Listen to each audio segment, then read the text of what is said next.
When Isaac was old and his eyes were so weak that he could no longer see, he called for Esau, his older son, and said to him, "My son." "Here I am," he answered.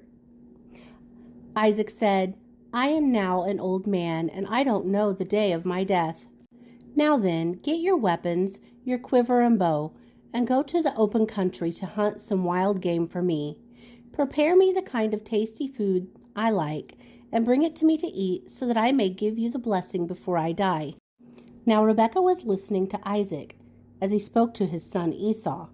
When Esau left for the open country to hunt game and bring it back, Rebekah said to her son, "Jacob, look, I overheard your father saying to your brother Esau, 'Bring me some game and prepare me some tasty food to eat, so that I may be giving you my blessing in the presence of the Lord before I die.'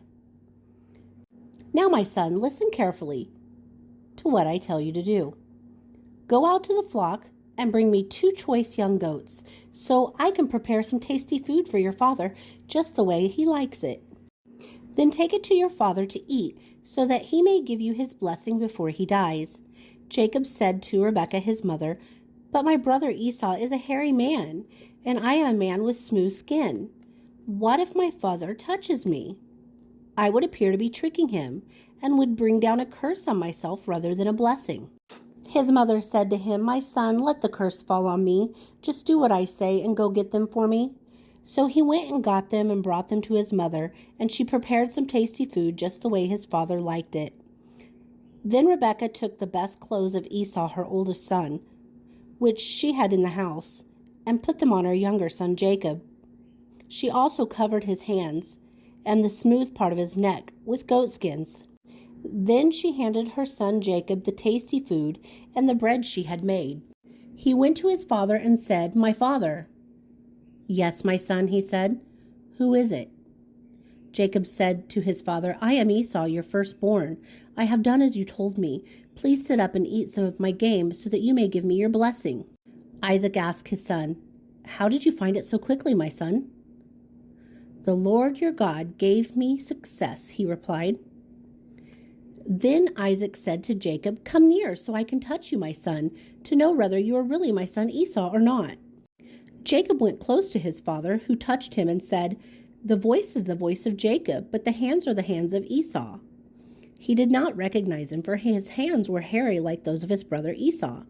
So he blessed him. "Are you really my son Esau?" he asked. "I am," he replied. Then he said, "My son, bring me some of your game to eat, so that I may give you my blessing." Jacob brought it to him, and he ate. And he brought some of the wine and drank. Then his father Isaac said to him, "Come here, my son, and kiss me." So he went to him, and he kissed him. When Isaac caught the smell of his clothes, he blessed him and said, "Ah, the smell of my son is like the smell of a field that the Lord has blessed. May God give you of heaven's dew, and of earth's richness, and abundance of grain and new wine. May nations serve you, and peoples bow down to you. Be Lord over your brothers. And may the sons of your mother bow down to you. May those who curse you be cursed, and those who bless you be blessed." After Isaac finished blessing him, and Jacob had scarcely left his father's presence, his brother Esau came in from hunting. He too prepared some tasty food and brought it to his father. Then he said to him, "My father, sit up and eat some game, so that you may give me your blessing." His father Isaac asked him, "Who are you?" "I am your son," he answered, "your firstborn Esau." Isaac trembled violently and said, "Who was it then that hunted the game and brought it to me? I ate it just before you came in, and I blessed him, and indeed he will be blessed." When Esau heard his father's words, he burst out with a loud, bitter cry and said to his father, "Bless me too, my father." But he said, "Your brother came deceitfully and took your blessings." Esau said, "Isn't he rightly named Jacob? He has deceived me these 2 times. He took my birthright, and now he has taken my blessing." Then he asked, "Haven't you reserved any blessing for me?"